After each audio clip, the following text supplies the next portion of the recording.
നമസ്കാരം. തൊടിയിലെ ചെടി എന്ന പരിപാടിയിലേക്ക് എല്ലാ മാന്യപ്രേക്ഷകർക്കും സ്വാഗതം.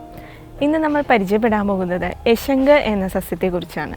ധാരാളം ശാഖോപശാഖകളോടുകൂടി കാണപ്പെടുന്ന മുള്ളുകളുള്ള ഒരു നിത്യഹരിത സസ്യമാണ് യശങ്ക്.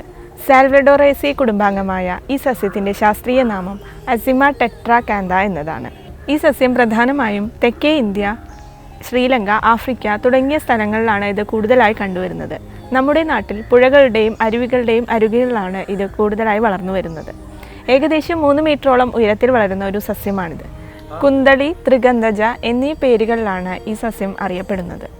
ഇതിൻ്റെ ഇലയും തണ്ടും കടും പച്ച നിറത്തിലാണ്. ഇത് ദീർഘവൃത്താകൃതിയിലാണ് കാണപ്പെടുന്നത്. ഇലയുടെ 2 വശത്തും മുള്ളുകൾ കാണപ്പെടുന്നുണ്ട്. ചിലപ്പോൾ അത് 4 എണ്ണമുള്ള കൂട്ടമായും കാണപ്പെടാറുണ്ട്. ശാഖാഗ്രങ്ങളിലാണ് ഇതിൻ്റെ പൂക്കൾ കാണപ്പെടുന്നത്. അത് പച്ച കലർന്ന മഞ്ഞ നിറത്തിലാണ് ഉള്ളത്.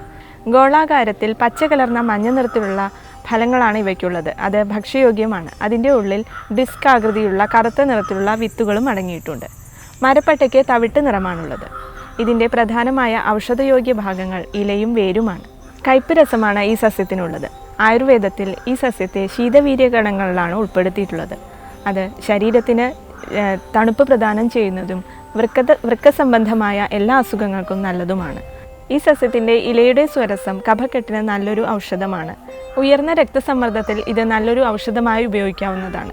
അതുപോലെ ഗർഭാശയ സങ്കോചം ഉണ്ടാക്കുന്നതിനും ഇത് നല്ലൊരു ഔഷധമാണ്. ഇതിൻ്റെ കൂടുതൽ ഔഷധ പ്രയോഗങ്ങളെക്കുറിച്ച് ഡോക്ടർ നിങ്ങളോട് വിശദീകരിക്കുന്നതാണ്.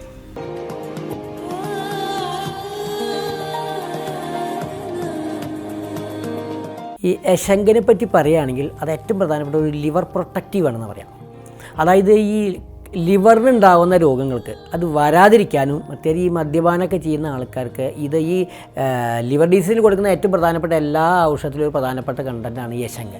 അപ്പോൾ ഈ മദ്യപാനം ഉള്ള ആൾക്കാർക്ക്, അതുപോലെ സ്മോക്കിംഗ് ഉള്ള ആൾക്കാർക്ക്, അങ്ങനെ അല്ലാണ്ട് തന്നെ ഈ ലിവർ കേടുവന്ന ആൾക്കാർക്ക് ഇതിൻ്റെ സ്വരസം എടുത്ത് ഓരോ ടീസ്പൂൺ 2 നേരം ദിവസേന കഴിച്ച് കഴിഞ്ഞാൽ അത് കുറയും. അതുപോലെ മഞ്ഞപ്പിത്തത്തിനും ഇത് നല്ലൊരു ഔഷധമാണ്. പിന്നെ ഇതിൻ്റെ ഒരു ഉപയോഗം ഈ കഫം, അത് ഈ നെഞ്ചിൽ കഫം കെട്ടിക്കിടുന്ന ആൾക്കാർക്ക് ഇതിൻ്റെ ഈ സ്വരസം എടുത്ത് തേൻ ചേർത്ത് കഴിച്ച് കഴിഞ്ഞാൽ എക്സ്പെക്ടോറൻ്റെന്നാണ് പറയുക, അത് കഫം തുപ്പിപ്പോവും.